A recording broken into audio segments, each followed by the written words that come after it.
Hi hello ನಮಸ್ತೆ.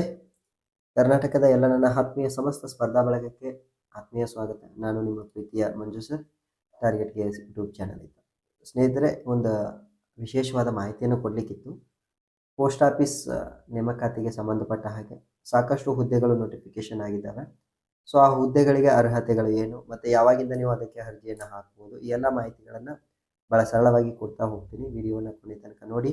ಯಾರ್ಯಾರು ಸರ್ಕಾರಿ ನೇಮಕಾತಿಗಳಲ್ಲಿ ಕಾಲ್ಫಾರ್ ಆಗ್ತಕ್ಕಂಥ ಮಾಹಿತಿಗಳಿಗೋಸ್ಕರ ವೆಯ್ಟ್ ಮಾಡ್ತಿರ್ತಾರೆ ನಿಮ್ಮ ಸ್ನೇಹಿತರು, ಅವರಿಗೆ ನಮ್ಮ ಒಂದು ತರಗತಿಯ ಲಿಂಕ್ಗಳನ್ನು ಶೇರ್ ಮಾಡಿ. ಮತ್ತು ನೀವೇನಾದರೂ ಮೊದಲ ಬಾರಿಗೆ ನಮ್ಮ ಒಂದು ಟಾರ್ಗೆಟ್ KS ಯೂಟ್ಯೂಬ್ ಚಾನಲ್ಗೆ ಭೇಟಿಯನ್ನು ಕೊಟ್ಟಿದ್ದರೆ ಚಾನಲ್ಗೆ ಸಬ್ಸ್ಕ್ರೈಬನ್ನು ಮಾಡಿಕೊಂಡು ಹಾಗೆ ಪಕ್ಕದಲ್ಲಿ ಕಾಣೋ ಬೆಲ್ ಬಟನನ್ನು ಒತ್ತಿ ಆಲ್ ಎನ್ನುವಂಥ ನೋಟಿಫಿಕೇಷನನ್ನು ಆನ್ ಮಾಡ್ಕೊಳ್ತಾ ಹೋಗಿ.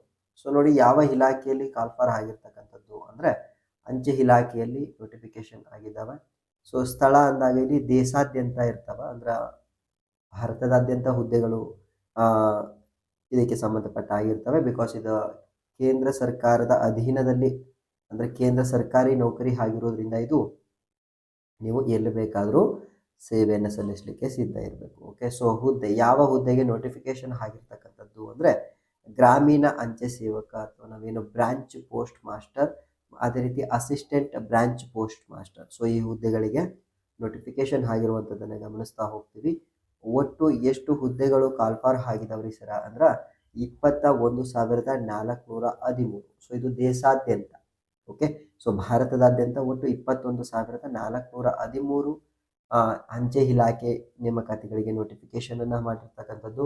ನಮ್ಮ ಕರ್ನಾಟಕ ರಾಜ್ಯದೊಳಗೆ 1,135 ಹುದ್ದೆಗಳು ಖಾಲಿ ಇರುವಂಥದ್ದನ್ನು ನಾವು ಗಮನಿಸ್ತಾ ಹೋಗ್ತೀವಿ. ಸೊ ಅಂದರೆ ನಮ್ಮ ಕರ್ನಾಟಕ ರಾಜ್ಯದಲ್ಲಿಯೂ ಕೂಡ ಇದು ಹುದ್ದೆಗಳು ಖಾಲಿ ಇದ್ದಾವೆ.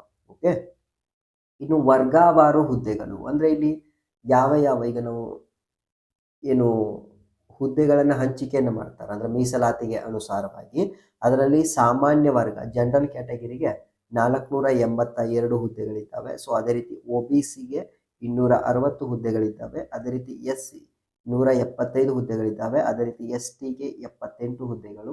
EWS ಅಂದರೆ ಎಕನಾಮಿಕಲಿ ವೀಕರ್ ಸೆಕ್ಷನ್ ಅಂತ ಕರಿತೀವಲ್ಲ, ಅಂದರೆ ಏನು 10 ವಾರ್ಷಿಕ ಆದಾಯವನ್ನು ಆಧಾರವಾಗಿ ಇಟ್ಕೊಂಡು ಈ ಒಂದು ಎಕನಾಮಿಕಲಿ ವೀಕರ್ ಸೆಕ್ಷನ್ ಅವರಿಗೆ 122 ಹುದ್ದೆಗಳಿದ್ದಾವೆ. ಸೊ ಇವ್ರಿಗೆ 10% ರಿಸರ್ವ್ ಆಲ್ರೆಡಿ ಇದೆಯಲ್ಲ, ಸೊ ಅದರ ಆಧಾರದಲ್ಲಿ. ಓಕೆನಾ.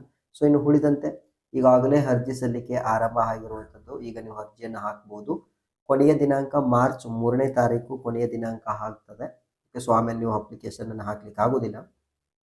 ಮಾರ್ಚ್ 6 ಮತ್ತು 8, ಮಾರ್ಚ್ 6ರಿಂದ 8ನೇ ತಾರೀಕಿನವರೆಗೆ ನೀವೇನಾದರೂ ಅಪ್ಲಿಕೇಶನನ್ನು ಹಾಕಬೇಕಾದ್ರೆ ಏನಾದರೂ ತಪ್ಪಾಗಿತ್ತಪ್ಪ ಅಂದರೆ ಅದನ್ನು ತಿದ್ದುಪಡಿ ಮಾಡ್ಕೊಳ್ಳಿಕ್ಕೆ ಅವಕಾಶವನ್ನು ಕೊಡ್ತಾರೆ.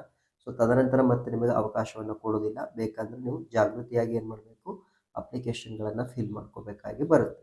ಸೊ ಇನ್ನು ವಿದ್ಯಾರ್ಹತೆ ಸರ್, ಯಾವ ವಿದ್ಯಾರ್ಹತೆಯನ್ನು ಹೊಂದಿರತಕ್ಕಂಥವ್ರು ಈ ಒಂದು ನೋಟಿಫಿಕೇಶನ್ಗೆ ಅಪ್ಲೈಯನ್ನು ಮಾಡ್ಬೋದು ಈ ಹುದ್ದೆಗೆ ಅಂತ ಹೇಳಿ ನೋಡಿದರೆ, SSLC ಅಥವಾ ತತ್ಸಮಾನ ವಿದ್ಯಾರ್ಹತೆ ಅಂದರೆ 10ನೇ ತರಗತಿ ಪಾಸಾಗಿದ್ದರೆ ಸಾಕಾಗ್ತದೆ, ಅಥವಾ ಅದಕ್ಕೆ ಸಮಾನವಾದ ಯಾವುದಾದರೂ ಒಂದು ಕೋರ್ಸನ್ನು ಮಾಡಿದರೂ ಕೂಡ ಸಾಕಾಗ್ತದೆ. SSLC ಅಂತೂ ಆಗಿರಬೇಕು. ಓಕೆ, ಸೊ ತದನಂತರ ನೋಡಿ, SSLC ಒಳಗೆ ಗಣಿತ ಮತ್ತು ಇಂಗ್ಲೀಷ್ ಭಾಷೆಯನ್ನು ಒಂದು ವಿಷಯವನ್ನಾಗಿ ಅಧ್ಯಯನವನ್ನು ಮಾಡಿರಬೇಕು. ಸಾಮಾನ್ಯವಾಗಿ ಪ್ರತಿಯೊಬ್ಬರು ಕೂಡ ಗಣಿತ ಮತ್ತು ಇಂಗ್ಲೀಷನ್ನು SSLC ಒಳಗೆ ಅಧ್ಯಯನವನ್ನು ಮಾಡಿರ್ತೀರಿ, ನೋ ಪ್ರಾಬ್ಲಮ್. ಓಕೆ, ಸೊ ಅದೇ ರೀತಿ ನಿಮಗೆ ದ್ವಿಚಕ್ರ ವಾಹನ ಚಾಲನೆ ತಿಳಿದಿರಬೇಕು. ಇದು ವೆರಿ ಇಂಪಾರ್ಟೆಂಟ್. ಬಿಕಾಸ್ ಈಗ ನೀವು ಪೋಸ್ಟ್ ಏನು ಬರ್ತಾವ ಅವುಗಳನ್ನ ಮನೆಗೆ ತಲುಪಿಸ್ಬೇಕಿರ್ತದೆ. ಸೊ ಆದ್ದರಿಂದ ನಿಮಗೆ ಕಡ್ಡಾಯವಾಗಿ ದ್ವಿಚಕ್ರ ವಾಹನ ಚಾಲನೆ ಮಾಡುವಂಥದ್ದು ತಿಳಿದಿರಬೇಕು. ಸೊ ಹೆಣ್ಮಕ್ಳಾಗಲಿ ಗಂಡು ಮಕ್ಕಳಾಗಲಿ ಇಬ್ಬರಿಗೂ ಕೂಡ.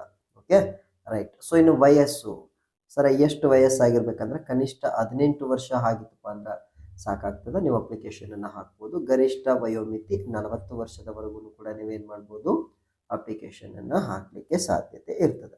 ಓಕೆ, ಸೊ ನೋಡಿ, ಇದು ಪ್ರಮುಖವಾಗಿ ಈ ಒಂದು ಅಂಚೆ ಇಲಾಖೆ ಒಳಗೆ ನೋಟಿಫಿಕೇಶನ್ ಆಗಿರ್ತಕ್ಕಂಥ ಸುಮಾರು 21,500 ಹುದ್ದೆಗಳಿಗೆ ಸಂಬಂಧಪಟ್ಟ ಹಾಗೆ ಒಂದು ಪುಟ್ಟ ಮಾಹಿತಿ.